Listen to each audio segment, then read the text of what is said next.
इसी चौल के अंदर एक आदमी रहता था, भरत तमोरे।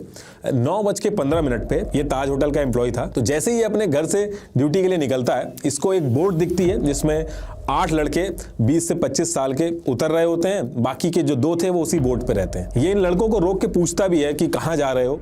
कुछ बोलते हैं कि हम स्टूडेंट वगैरह हैं, लेकिन उसी बीच में कसाब थोड़ा चिल्ला के बोलता है कि अपने काम से मतलब रखो। और आगे चल के भरत तमोरे जो थे, इन्होंने समझदारी भी दिखाई। इन्होंने पुलिस को भी बताया कि ऐसे ऐसे कुछ लोग उतरे हैं, लेकिन पुलिस उस टाइम इतना सीरियसली नहीं लेती है। तो अब इसके बाद आगे चल के ये 8 के 8 मेन रोड पकड़ते हैं और अपने अपने टारगेट के लिए निकलते हैं। कसाब और इस्माइल खान ये टैक्सी पकड़ के निकलते हैं CST स्टेशन की तरफ। और जब ये टैक्सी पकड़ते हैं तो इस्माइल आगे बैठता है, पीछे की तरफ कसाब बैठता है। और इस्माइल जो है, जो ड्राइवर था उमेर, उसको बातों में लगाता है और पीछे बैठ के कसाब बॉम्ब में 9 वोल्ट की बैटरी सेट कर देता है। उसमें टाइमिंग सेट कर देता है 1 घंटा 15 मिनट की, और ड्राइवर की सीट के नीचे वो बम लगा देता है। अब इसके 16 से 17 मिनट बाद ही जो टैक्सी थी वो CST स्टेशन के पास पहुंच जाती है। इस्माइल और कसाब उतरते हैं। अब इनको छोड़ के टैक्सी आगे जाती है और कुछ टाइम बाद लक्ष्मी नारायण गोयल जो थे वो इस टैक्सी को लेते हैं। और जैसे ही टैक्सी विले पार्ले पहुंचती है, धमाका होता है। लक्ष्मी नारायण और उस्मान ड्राइवर जो था, उनकी जान चली जाती है और आसपास के लोग बहुत ज्यादा घायल हो जाते हैं। और इधर ये जो कसाब और इस्माइल थे, करीब रात के 9:30 बज रहे थे। इस पर्टिकुलर टाइम पे ये CST स्टेशन पहुंच गए थे और पहुंचते ही बहुत ज्यादा गुस्सा हो गए थे, क्योंकि जो CD इन्होंने देखी थी, जो वीडियोस देखी थी, उसमें बहुत ज्यादा भीड़ थी। लेकिन जब ये इस स्टेशन पे पहुंचे रात में तो बहुत ही कम भीड़ थी, जिसको लेके काफी गुस्सा भी हो गए थे और मोबाइल ऑन करके अबू हमजा को फोन मिला रहे थे, लेकिन नेटवर्क नहीं था तो इनकी बात नहीं हो पाती है।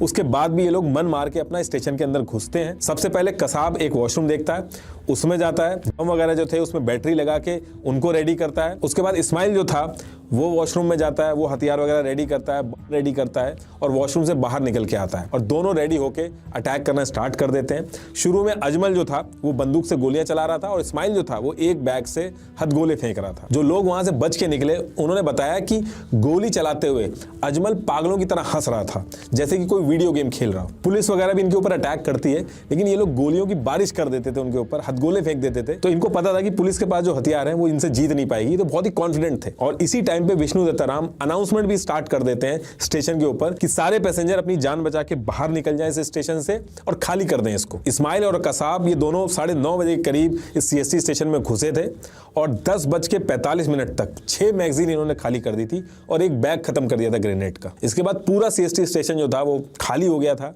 58 लोगों की जान चली गई थी, 104 लोग घायल हुए थे और 8 पुलिस ऑफिसर जो थे वो शहीद हो गए थे। अब इसके बाद ये प्लेटफॉर्म नंबर 1 से फुटब्रिज पकड़ के बाहर निकलते हैं बदरुद्दीन तयाबजी मार्ग पे। पहले टैक्सी ढूंढने की कोशिश करते हैं, वो नहीं मिलती है।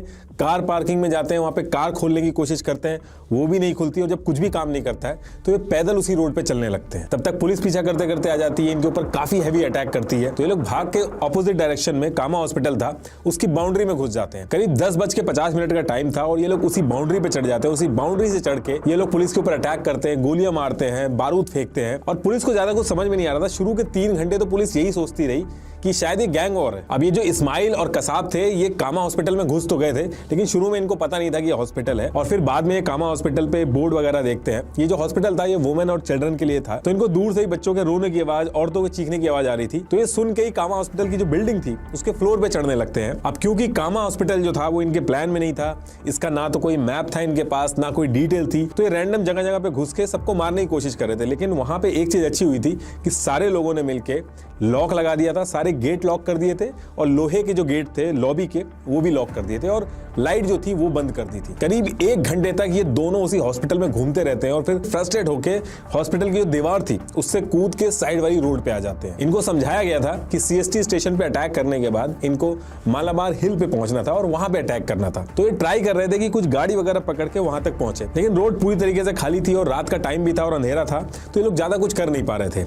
इधर पुलिस कंट्रोल रूम से हेमंत करकरे जी जो कि मुंबई ATS के हेड थे, उनको कॉल आता है कि ऐसा ऐसा अटैक हो गया। उस टाइम पे वो खाना खा रहे थे। वो अपने साथ ACP अशोक कामते, विजय सालस्कर जी, इनके साथ CST स्टेशन पहुंचते हैं। फिर वहां से ही वायरलेस पे इनको पता चलता है कि कामा हॉस्पिटल के साइड वाली जो गली है वहां पे 2 लोग बंदूक के साथ दिखे हैं जिन्होंने CST स्टेशन पे अटैक किया था। तो हेमंत करकरे जी व्हाइट कलर की कॉलेज गाड़ी उठाते हैं और जहां पे इंफॉर्मेशन आई थी कि कसाब और इस्माइल और ये 2 लोग देखे गए हैं उस तरफ निकल जाते हैं। ये जो व्हाइट क्वालिस गाड़ी थी, इस गाड़ी को विजय सालस्कर चला रहे थे। उनके बगल में हेमंत करकरे और अशोक कामते जी बैठे थे। और क्वालिस की जो पीछे वाली साइड थी, वहां पे हेड कांस्टेबल अरुण यादव और उनके साथ 3 सिपाही और बैठे थे। अब जैसे ये क्वालिस गाड़ी उस एरिया में पहुंचती है, उधर से कसाब और इस्माइल भी इस गाड़ी को देख लेते हैं। ये झाड़ियों में छुप जाते हैं और जैसे ही गाड़ी पास में आती है, उस पे अंधाधुंध फायरिंग करते हैं। गाड़ी के अंदर से भी फायरिंग होती है और कसाब के दोनों हाथों में गोली लग जाती है। और उसके बाद कसाब और इस्माइल ये दोनों 2 मैगजीन उस पूरी पुलिस की गाड़ी पे खाली कर देते हैं। और इधर से पुलिस की जो बंदूकें थी वो इतनी एडवांस नहीं थी। कुछ देर वेट करने के बाद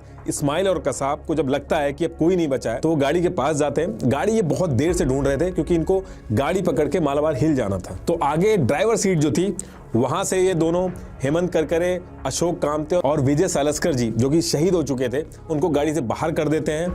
गाड़ी के पीछे भी जाते हैं ताकि वहां के जो पुलिस वाले थे उनको भी बाहर कर सके, लेकिन पीछे का जो डोर था वो बंद था। तो ये उसको एज इट इज छोड़ देते हैं और ड्राइवर सीट पे बैठ के मलाबार हिल की तरफ निकल जाते हैं। इनको लगता है कि पीछे जितने भी सिपाही और वो हैं, उनकी जान जा चुकी है।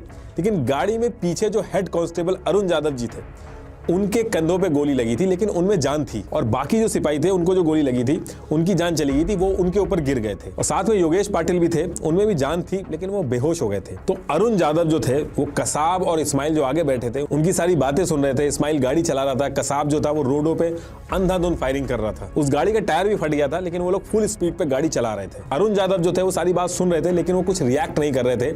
उनके हाथ से थोड़ी दूर पे ही रिवॉल्वर भी थी। उन्होंने एक बार को ये भी सोचा कि वो रिवॉल्वर उठा के कसाब और इस्माइल जो है उनके पीछे सर पे गोली मार दे, लेकिन उनके भी कंधे और पैर में गोली लगी हुई थी, तो वो चाह के भी उस बंदूक को उठा नहीं पा रहे थे। इसी बीच में योगेश पाटिल जी जो थे, उनको गोली लग चुकी थी, वो बेहोश थे। उनकी जेब में मोबाइल पड़ा था, वो रिंग करता अचानक से। तो कसाब पीछे देखता और गोली चला देता और उस गोली की वजह से वो भी शहीद हो जाते हैं। अब ये जो गाड़ी थी, इसका टायर एकदम खराब हो गया था, ये गाड़ी आगे चल नहीं पा रही थी। और अपोजिट डायरेक्शन से एक स्कोडा कार, जिसका नंबर था MS02 JP1276, गाड़ी आ रही थी और उसमें समित विजय जो थे वो अपनी फैमिली के साथ बैठे हुए थे। इन दोनों ने बंदूक की नोक पे उनको रोका, उनसे कार लेते हैं। लेकिन अच्छी बात ये थी कि जल्दी जल्दी में उस फैमिली पे ये लोग गोली मारना भूल जाते हैं। और जब ये लोग गाड़ी चेंज कर लेते हैं, उसके बाद अरुण यादव फोन करके इन्फॉर्म कर देते हैं पुलिस कंट्रोल रूम में कि इस रोड से 2 आतंकी अभी अभी निकले हैं। अब पुलिस क्या करती है कि इस रोड पे चारों तरफ से बैरिकेडिंग लगा देती है, बहुत ही स्ट्रॉन्ग बैरिकेडिंग लगाती है। अब जैसे इस्माइल और कसाब इस बैरिकेडिंग के पास पहुंचते हैं, तो उनको समझ में आ जाता है कि बैरिकेडिंग जो है ये कार से क्रॉस नहीं कर पाएंगे, कार वहीं अटक जाएगी। लेकिन उसके बगल में ही एक डिवाइडर था जिसकी लेंथ छोटी थी। तो इस्माइल सोचता है कि उस डिवाइडर से निकलने की कोशिश करता है वो, लेकिन निकल नहीं पाता और वहीं डिवाइडर में उसकी गाड़ी फंस जाती है। और जैसे ही गाड़ी धीरे धीरे फंसती है डिवाइडर पे, पुलिस वाले धीरे धीरे आगे बढ़ते हैं। कसाब बंदूक उठाने की कोशिश कर रहा था। उसी टाइम पे तुकाराम ओमले जी, जो कि आर्मी से रिटायर होके मुंबई पुलिस में ASI बने थे, उन्होंने उसको पकड़ा, लेकिन कसाब ने उसी टाइम पे गोली चला दी और वो शहीद हो जाते हैं। यहाँ से पुलिस कसाब और इस्माइल को पकड़ के हॉस्पिटल ले जाती है। इस्माइल तो हॉस्पिटल पहुंचते पहुंचते ही मर जाता है, लेकिन कसाब जो था वो जिंदा पकड़ा जाता है।